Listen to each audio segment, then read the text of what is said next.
Hello and welcome to the Real Talk and Banter podcast, the movie podcast where we discuss and review films that are at least a decade old. I'm Omari Williams. And I'm Jay Richardson. And today we are discussing Best in Show. More like worst in show, am I right? No, sorry, that's not. Yeah. Let's not do that. You can't do a callback to yourself. Like, all right. It's fine. It's fine. We'll accept it. We'll allow it. Oh my God. I'm going to let you take over here because this is your movie. And I know you are very excited to talk about this with the listeners. Yeah. All right. So, it's Best in Show, guys. I'm not gonna lie, it's a very interesting movie. But genius. It really is genius in the background of things. So on the surface, it's just a movie about a dog show. If you didn't get it from the title, Best in Show, but really, it's more about the people and how unserious people are taking something way too serious. Way too serious. Way too much. Let's get into the cast. So this is a large cast here. You have the director, Christopher Guest, who is also playing Harlan Pepper. You have Eugene Levy as Gary Fleck, the great Catherine O'Hara, rest in peace, as Cookie. Yep. You have John Michael Higgins as Scott Donlin. Michael McKean, Stephen Wandorf, Michael Hitchcock as Hamilton Swan, Parker Posey as Meg Swan, Jennifer Coolidge as Sherry Ann Cabot, and Jane Lynch as Christy Cummings. And then and shout out to Fred Willard as Buck Loughlin. And then a myriad of other people. At least 30 people have some credits on this. Fred Willard might be the MVP of this movie. That's why I make sure, even though he's not the main character, as I had to add him in there. Let's talk about him for sure. And let's talk about the dogs too. So all of the dogs that were featured were actually championship dogs in Canada. Wow. So you had their naming thing is weird. I had to look it up because I was like, what the hell? So they registered their dogs based on the breeder and then the name. So they have two breeders, then they have two breeder names, and then the name. So one of them, Beatrice, the Weimaraner? Yeah, Weimaraner. Yeah, thank you. So you took an interest. You know who Beatrice is. I like dogs. Like, I like dogs. Oh, okay. And that's about... You just didn't like this show. That's the only... that's the last positive thing I will probably say. I like dogs. Damn. Dogs are cool. All right. So Beatrice, I think her name was her Arakat Ecobar Take Me Dancing is actually her real name. You had Winky, the terrier. His name was Urchins Brillo. I might be jerking that up, but that's fine. You got the Bloodhound. His name is Quiet Creek's Stand By Me. The Shih Tzu was Raptor's Classic. You had the other Shih Tzu, which is Shamaroon's Red Hot Kisses.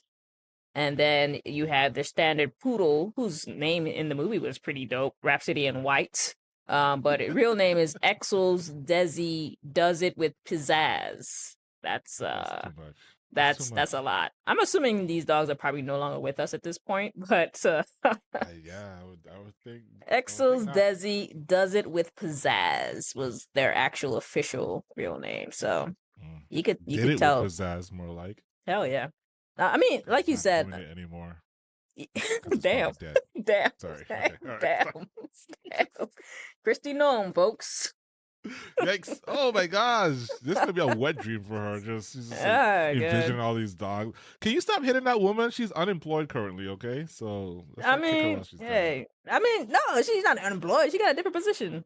Oh yeah, she's like the Shield of some shit. She works for Shield. Yeah, she works for Shield. Fucking Samuel L. Jackson. Nick Fury is her boss now. I don't know. God damn it. Okay, as long as she didn't replace Nick Fury, all right? Not a black man lose their job for her. Oh my God. Okay. This is my first time watching this movie. It's a lot to take in. it's a lot to really understand. It really starts off just swinging, and you're almost like, what the hell is happening? Like, if you Oh did my God. no research at all, Which I didn't. Yep. yeah, you would be like, what is happening? What are we talking about? Like, they just immediately jump into chaos, right? Did you know that this entire movie was actually improvised? I came across that. Yeah, Okay. it seemed like I did see that they said most of it was unscripted and they were just, which I mean, okay, I lied. Here's another positive thing. It's an excellent cast of people, Yeah. you know, and they had the perfect collection of people to actually do this thing, but I don't know. Yeah, I don't know. Ugh, okay. I was trying to find something else positive to say. Yeah, you immediately just, I gave up. you said nothing at that point. But anyway, I enjoyed it. I enjoyed the fact that, I mean, if if it was scripted and this was it, I'd be like, that was trash. But the fact that they said doing the research, they had 16 pages of essentially just an outline of what the characters should be doing and kind of the goal. 16 That's it. pages? That's it? That's it. They had 16 pages. That's all that Christopher Guest gave them. And then for every scene, all they got was, these are the people that's going to be in the scene, and here's the goal for the scene, and then go. So everything they said was off the top of their head. They had no idea what was coming, and then what they were firing back was all off the top of their head.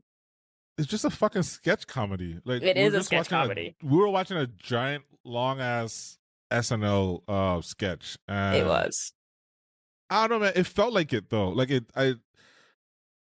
listen, and I'm all for mockumentaries, right? The Office is one of the greatest television shows ever. Yes, That's my jam. Mm-hmm. You know? But this just was not, it was not hitting for me. I'm just gonna get my rant out at the top of the episode so I can feel freer as we discuss. I have to. I have to. Okay, this whole thing, this is peak white people bullshit. Okay. Oh my God. I don't understand. This movie has a 93% on fucking Rotten Tomatoes. People love this movie. Yeah. And I just don't get it. This movie is only mildly more interesting than an actual fucking dog show, which is also something I don't give a shit about. I like dogs. I don't watch dog shows. I don't give a shit about that. So it's like you're taking a concept that I don't fucking care about and then barely making a movie about it because you guys are just hanging out, just doing shit, which is cool. And there was some funny stuff. But then I also would argue it wasn't nearly funny enough to justify the movie because I should have been in stitches laughing from beginning to end. And instead, I'm like, what? Dude, I broke protocol after we finished this movie and I texted you. We never talk about movies before we start recording. And I texted you and I said, it's like, what the fuck is this? What did you make me watch? Like, what was that? I did not have a good time. And then I saw Eugene Levy and Catherine O'Hara, right? And I got excited because Schitt's Creek is another all-time just great show. And I wanted that vibe from it. I thought I was going to get that vibe, but I didn't get that vibe from it at all. I mean, it's different characters, so I wasn't going to get it, but it's just, I don't know. I think you were looking for Moira, and Moira is not in this movie. No, Moira's not in this movie. No. Speaking of Catherine O'Hara and Eugene Levy, since you put us in there, they have a long-standing partnership, right? All the way to the 1970s. Oh, I did not know that. Yeah, they knew each other. Cool. I think like Catherine O'Hara this might be wrong, but I think they mentioned when she passed that she is actually Dan Levy's godmother, I believe. Oh, okay. But here comes my trivia for you. They have starred in 6 films together. Can you name at least 3 of the 6, not counting Best in Show? Oh man, like this. You're right.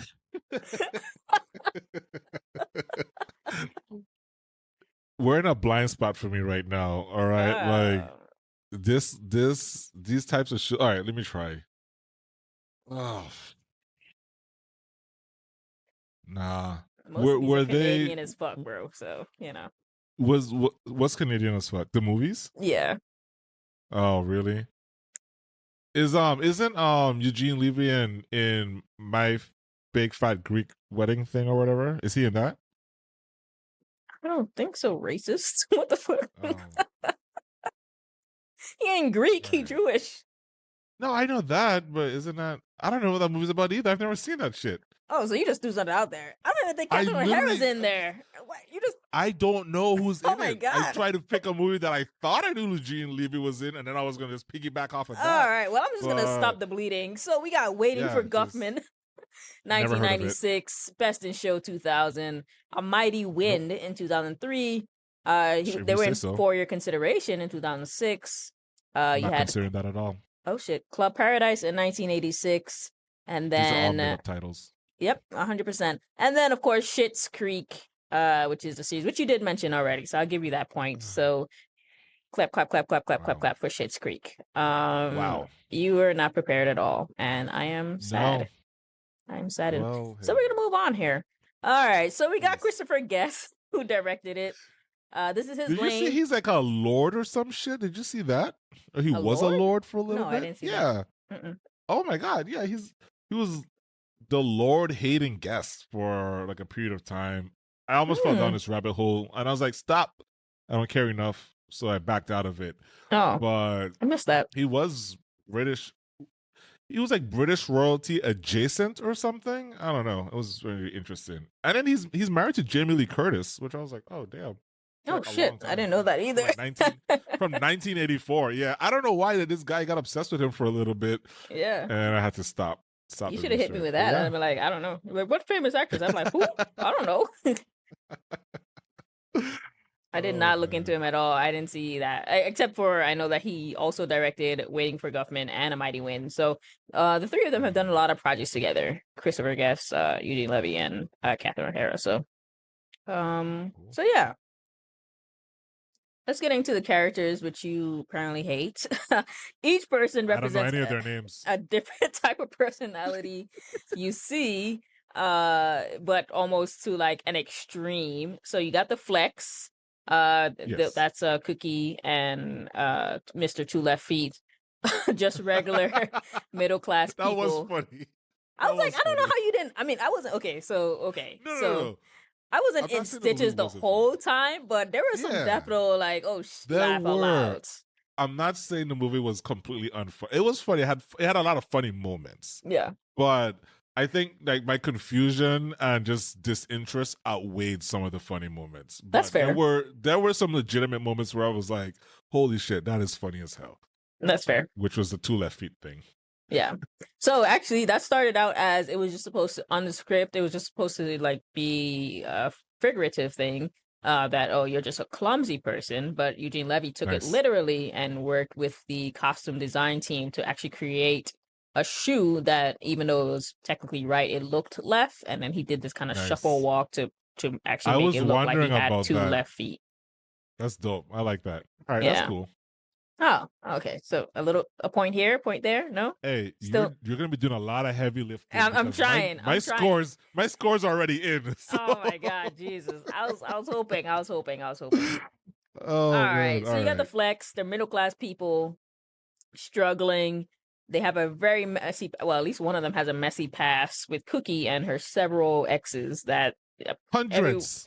Hundreds. Yeah, they went from dozens to hundreds. That hundreds took him out. Like he's like,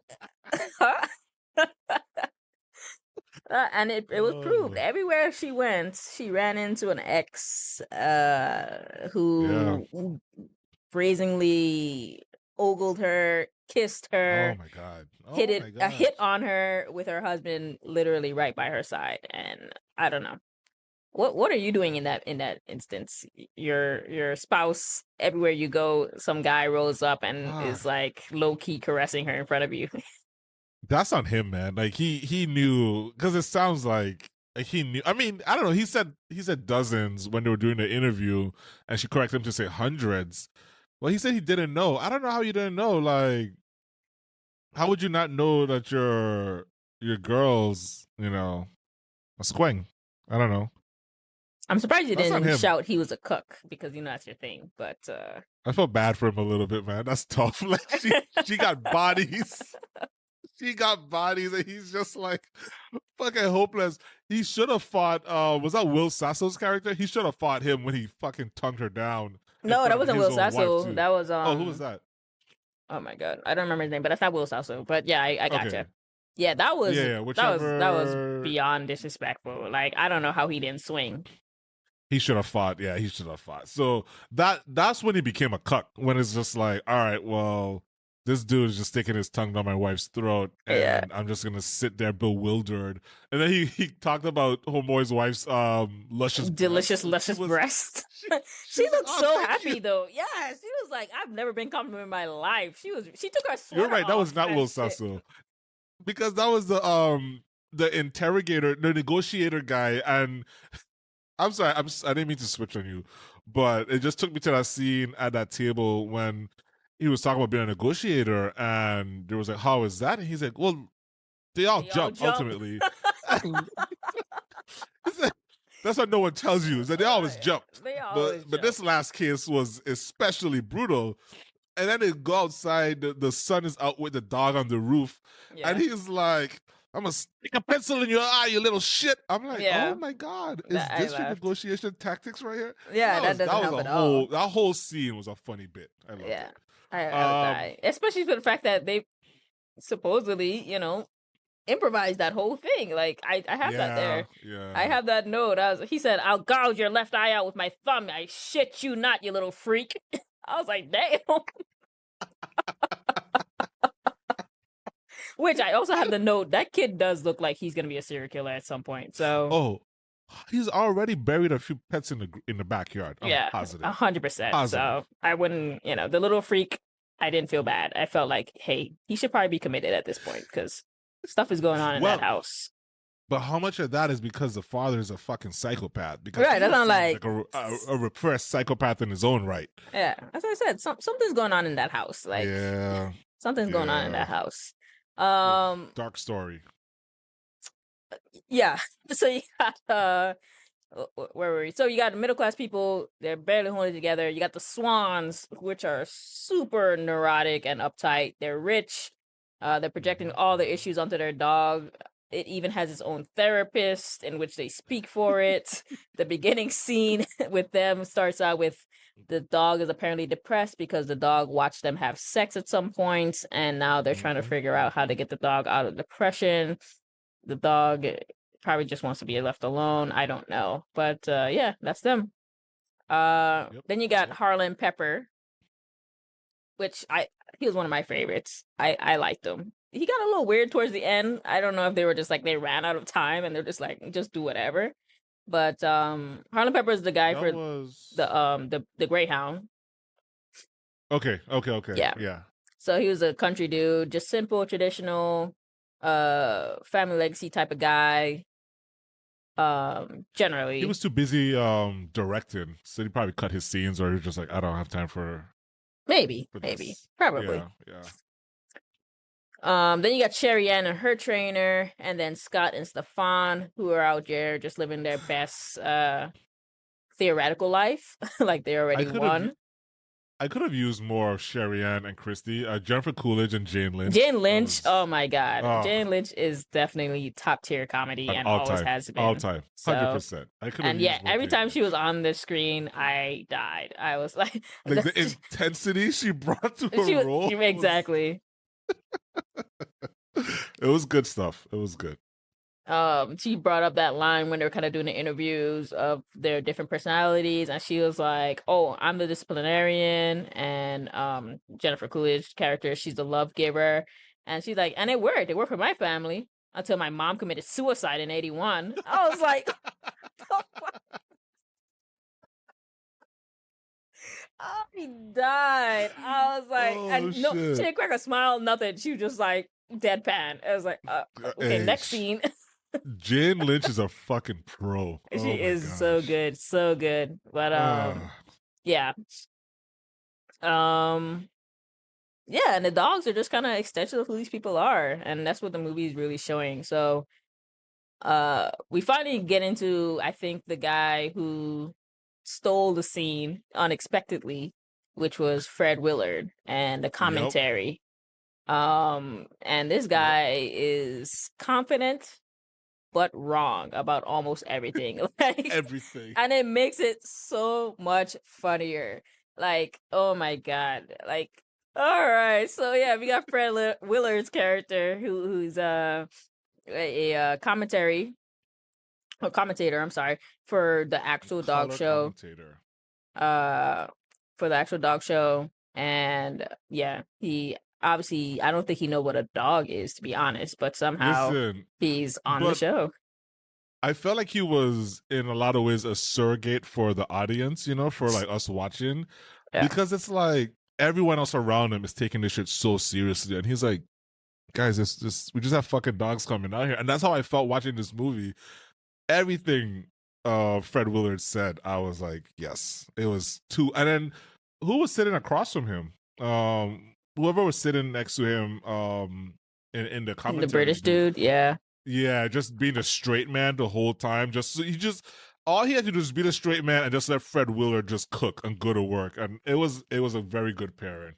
Yeah. Good stuff. It was funny. It was like almost like it was like, I mean, I like the fact that he didn't like just sit back and cook, and he like tried to keep it on task and like, no, that's not what's happening. And then Fred Willard is just like, what? I don't give a shit about any of this. I'm just here. But they said that's they said that's actual thing that happened. I guess one year they had a baseball player. I'm sorry, a baseball announcer do it one time, and yeah, he knew nothing about dogs or dog shows. So essentially, they were just kind of making fun of that. I forgot the guy's name, but it's hilarious. Yeah.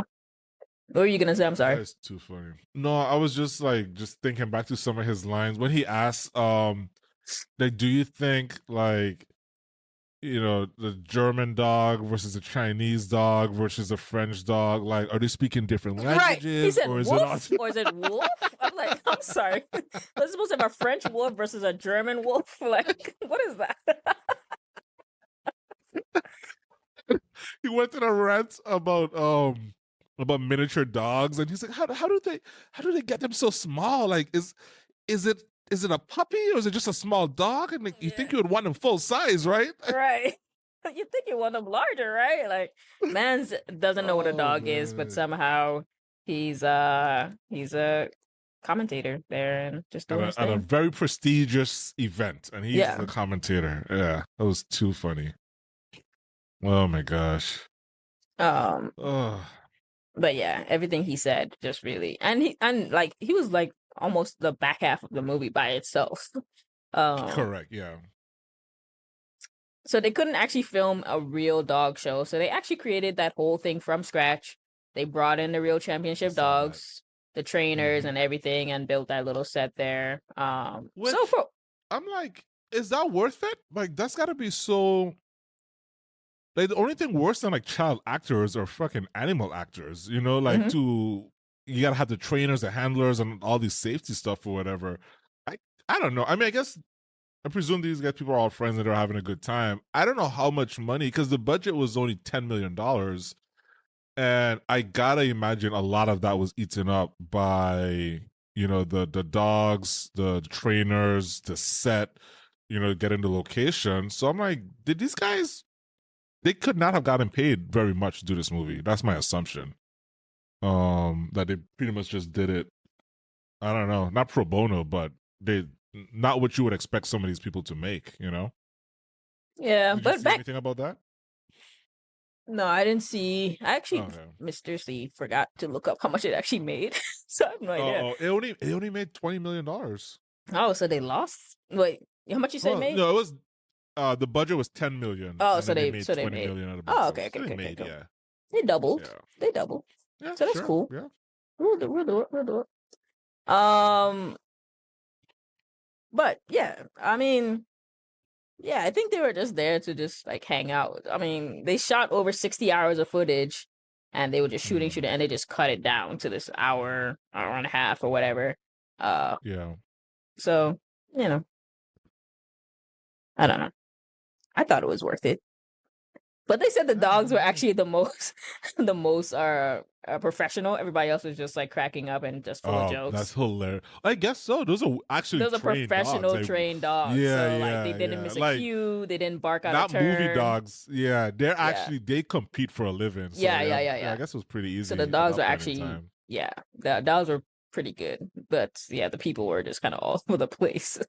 But they said the dogs were actually like never missed their mark, never barked out a turn, you know, just kind of sat and waited for the cues or whatever, and they were ready to go. So yeah, I guess it wasn't that bad. I have a page of Buck Laughlin quotes. I'm gonna hit you with some sporadically for the rest of this podcast. Okay, So I like it. Prepared for that. I like it. I like it. One of them here is, now tell me, which one of these dogs would you want to have as your wide receiver on your football team? I know. And then the guy was like, well, I don't know any dog that plays football. He was not having his shit. Yeah. Oh my gosh. All right. So yeah, I'm a little shocked that you didn't like the improv. I actually thought it made the movie better. Like I like it. I like it. Didn't like the improv. It's not that I didn't, because obviously I'm laughing at it. Like, it's not that I didn't like the improv. It's just there was no story here, and that's my problem. I can't get past that. Yeah. I'm watching a movie. I'm not watching a sketch. I'm not watching a TV show. I'm watching a movie. So I would have paid money to go and watch this, and I don't know. Like, this isn't a movie. It's not a movie.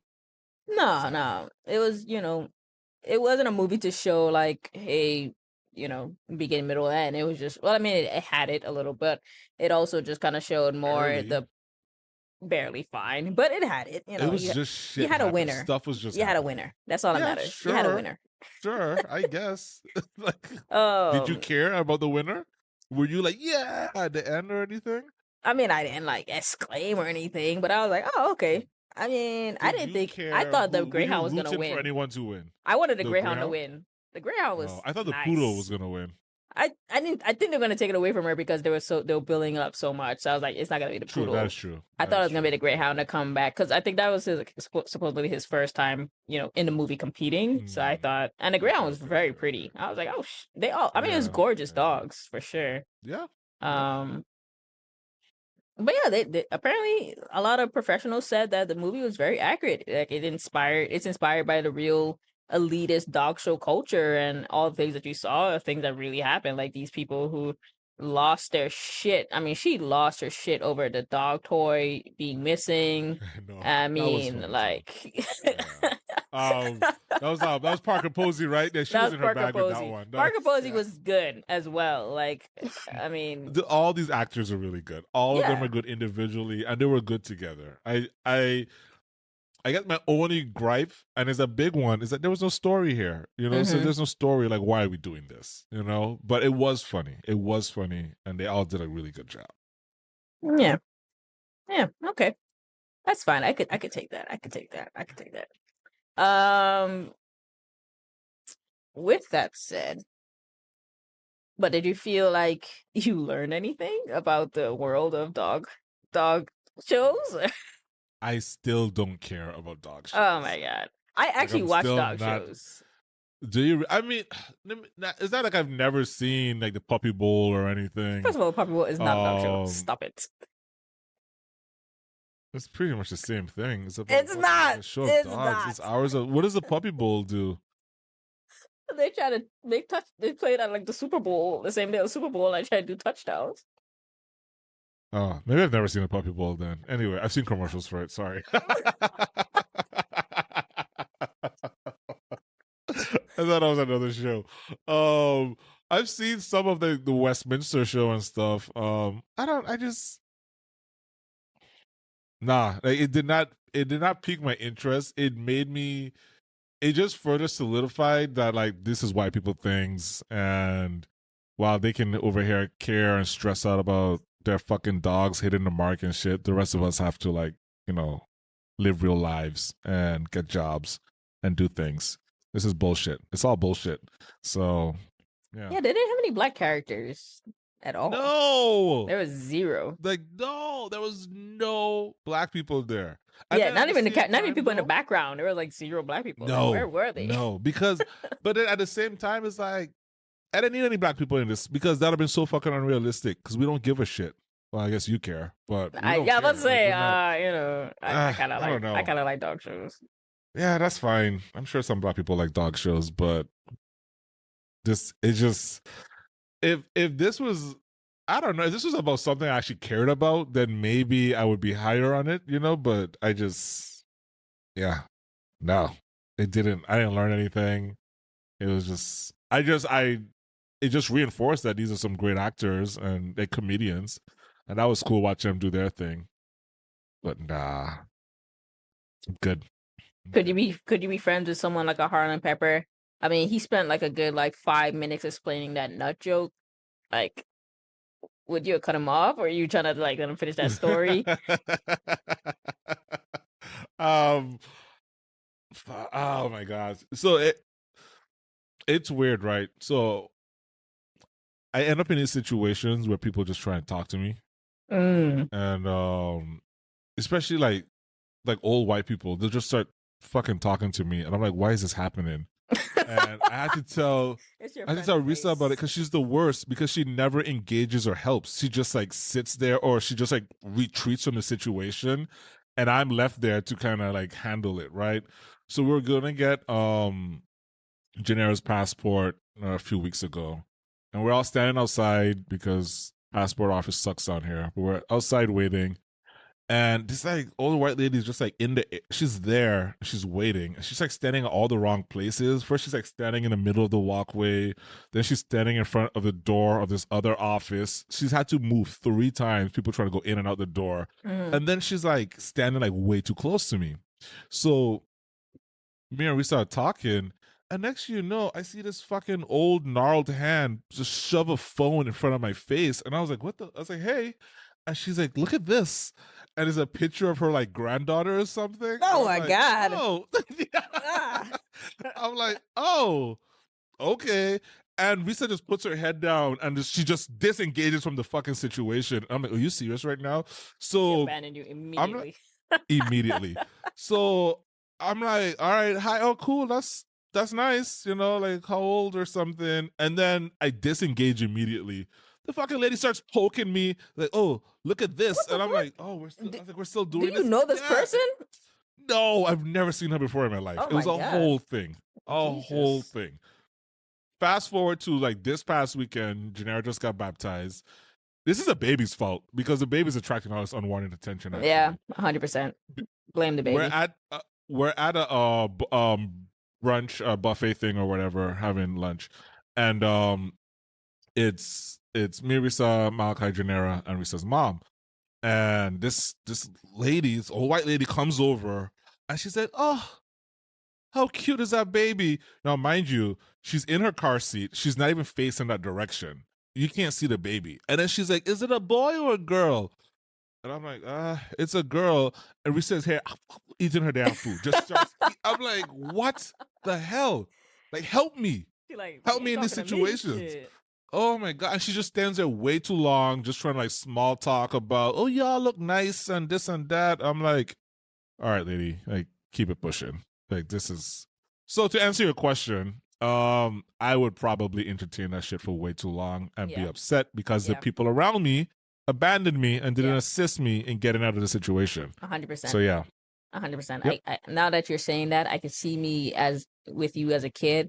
And while you're being engaged, and I just walk away. I don't know. You do that all the time. I don't know what you're doing, but I'm leaving. Random high schoolers will come talk to us, and you just leave. And I'm like, what the what?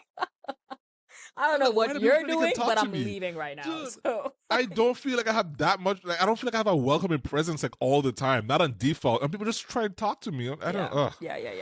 Anyway, you should have learned the art of walking away. I don't know what you were doing, man. You blew it. I don't know. I tried to teach you, and you was just I don't know. You didn't pick up the skill. Disappointed in you, to be honest.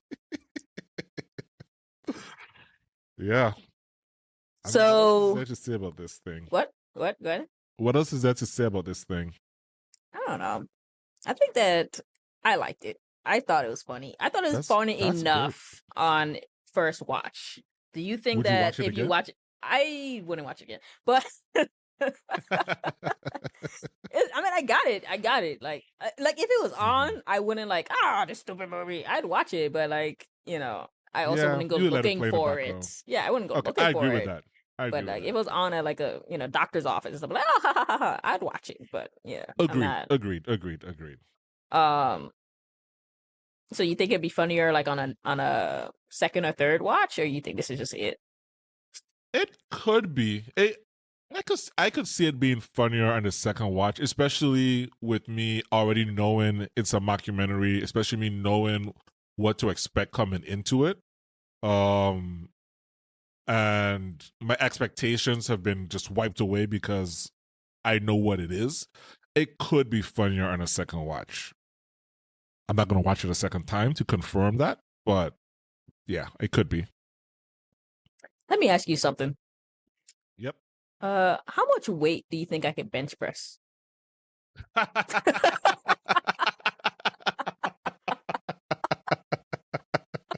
What was it, 300, 350? I mean, hey, what do you think I got here?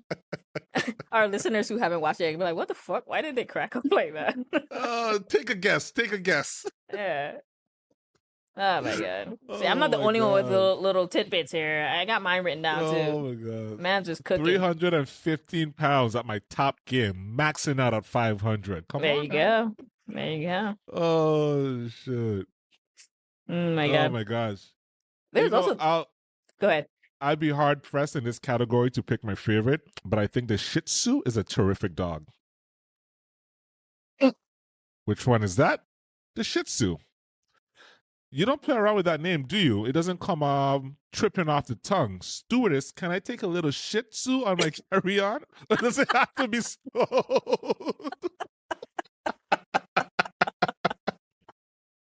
Oh my god. Oh, it's a crowd pleaser. Oh my God. Oh, Buck Laughlin. Yeah, he's great. Man was great. killing it. Man's just there for a good time, not a long time. I like it. There's also this scene where Jennifer Coolidge is like in the stands, of course. And first of all, what happened to her husband? Like the old decrepit dude.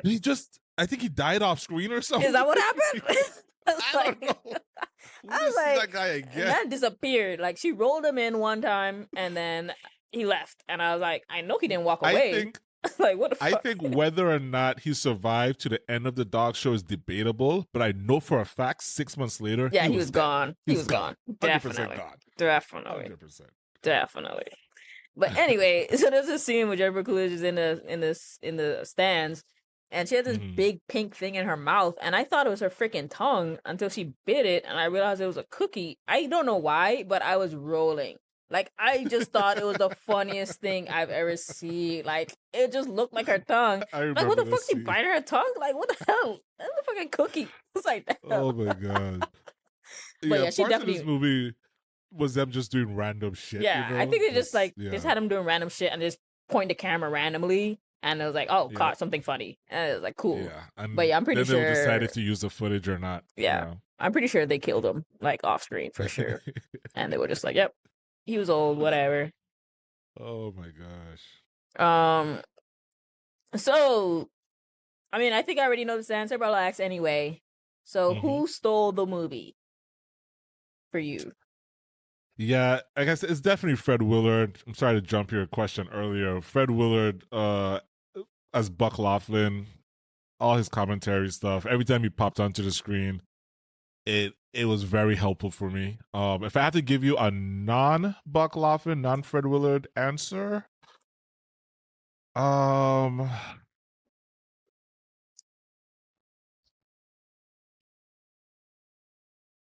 don't know. I want to say Jane Lynch. I feel like she wasn't in it enough though.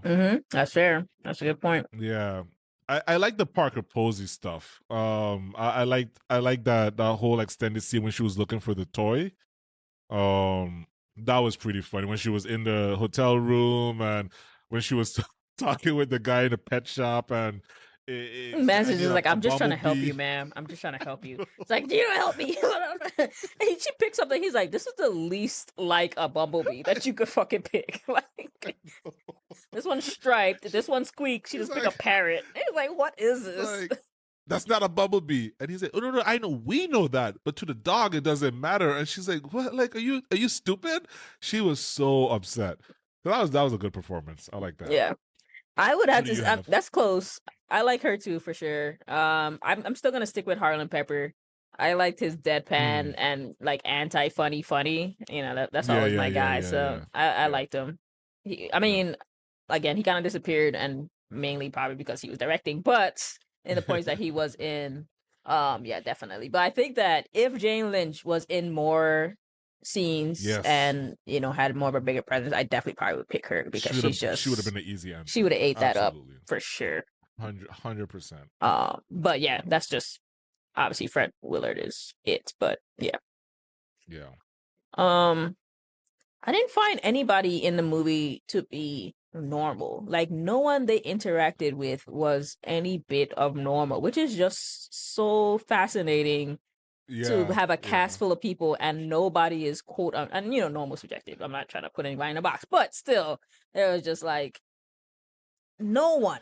Everyone they interacted with was just a cartoon character. Exact. Oh my god! Literally was stolen off my lips there.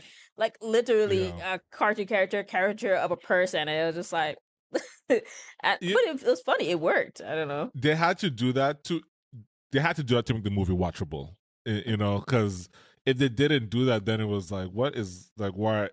But these over the top performances, it was perfect for what they were doing, and everybody delivered. I can't think of anyone where I was like, why were they in the movie? Even Ed Begley Jr., who had a small role as a hotel manager. The way he delivered his deadpan stuff, and when he had to put them in the utility closet. That was hilarious, bro. All of that stuff was funny. Yeah. I was like, first of all, they're lucky they didn't get kicked out. But second of all, Mans was like, so room service? He's like, yeah, you could just tell them utility closet. Like, they'll know.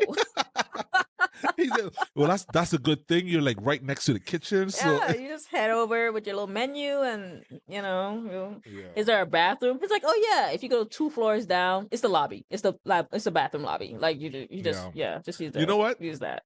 I want to give a stronger answer to your question about whether or not a second watch will make it funnier. The answer is yes. It's definitely a yes. Because just talking about it with you is making the movie funnier. So I'm pretty sure watching it again, it would definitely, a lot more of the jokes would land, and I'll be able to better appreciate what was happening. 100%. For sure. I'm still not gonna watch it again. But, that's okay. Yeah. Somehow it's gonna end up on your TV later, and you're like, "What the hell?" Maybe. I guess I have to watch this now. Freaking 25 years never hearing of this, and all of a sudden it's all over the place. All of a sudden, that's how it happens, man. That's how it happens. All right, so we get to the end. Essentially, they go through the whole dog show process. They first do best in group, and then best in show. So unfortunately the oh shoot, what's their name? Oh my god, I forgot their name now.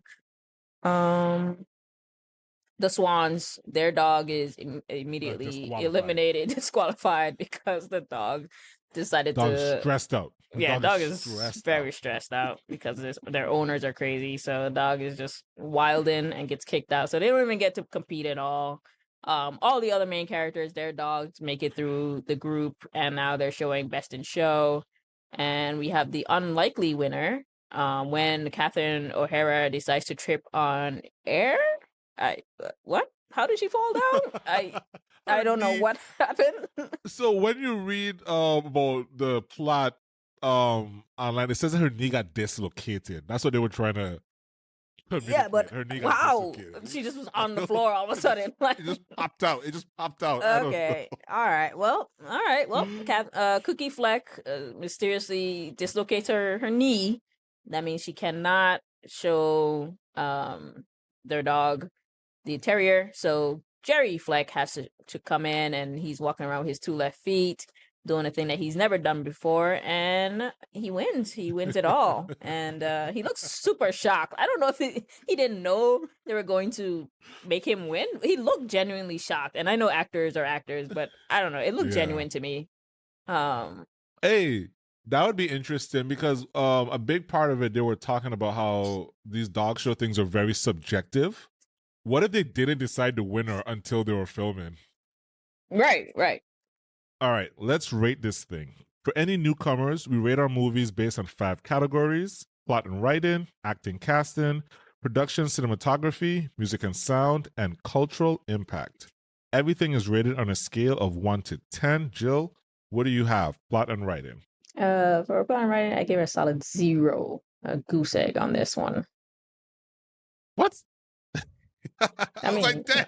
No, I'm just kidding. Just kidding. For plot and writing, definitely gave it a 4. I gave it a 4 because I like that they, just had one script, 16 pages, and just went up top of the dome. That is a lot to do, and I can't discredit that. So 4. I hear ya. Them doing a good job with a piece of paper does not mean that piece of paper is a legitimate plot. They have a 2 for this one. Acting and okay. Oh, no, right. I mean, jealous. All I hear is jealousy here. Hey, well, yeah. I mean, that's jealousy just what happened. Is what I'm hearing. Where are we? Acting and casting. What do you have? I think I gave them an 8. This is a solid group of folks. They're doing their job. The comedic giants right now, or they were at the time and still are. Again, they had a nice blend of folks, and they did it good. So 8 for me. Agreed. I did give it a 7 initially, but I'm bumping it up to an 8 because you have convinced me. I was not giving them enough credit. Hey. Cast did a really great job. They did. I have an 8. Did. Yeah. Production, cinematography, visuals. What do you have there? For that, I have a 2. I mean, there wasn't much going on. Yeah. Yeah. It is what it is. Yeah. What do you got? I likewise have a 2. Okay. Moving right along. Music and sound. All right. Music and sound. Music and sound. What do you have? Yeah, music and sound. I gave it a nice 3. I mean, there wasn't really anything going on. I also have a 3. All right. I thought you were going to be way higher in this movie. I mean, you're not. I mean, so why were you giving me so much grief? You gave it the same trash scores that I gave it. I mean, or did you think you thought I was going to give it 0s? Yeah, I did because you hated it. I guess.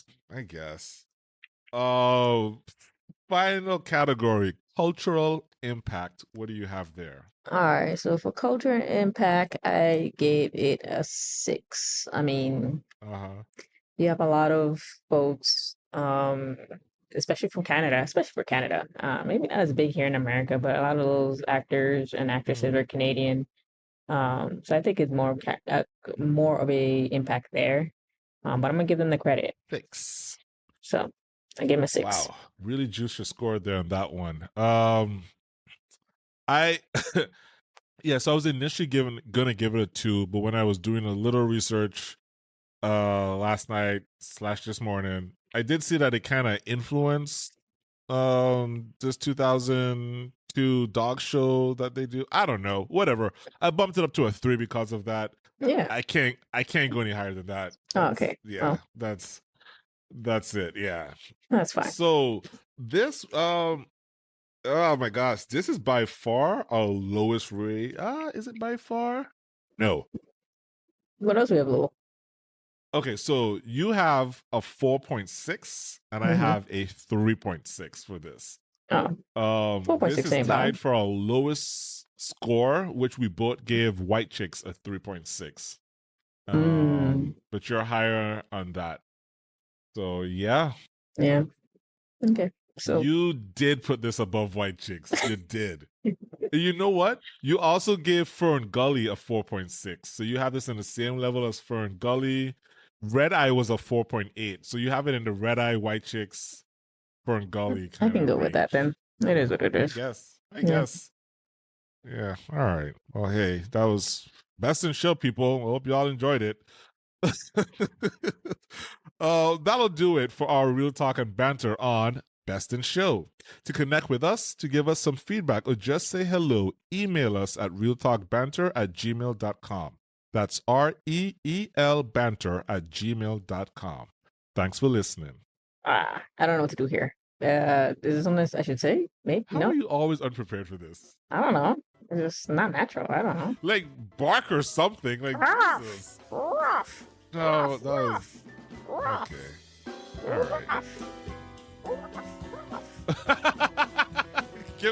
All right, now give us a German one. Hey, whoa, that's offensive. That's offensive.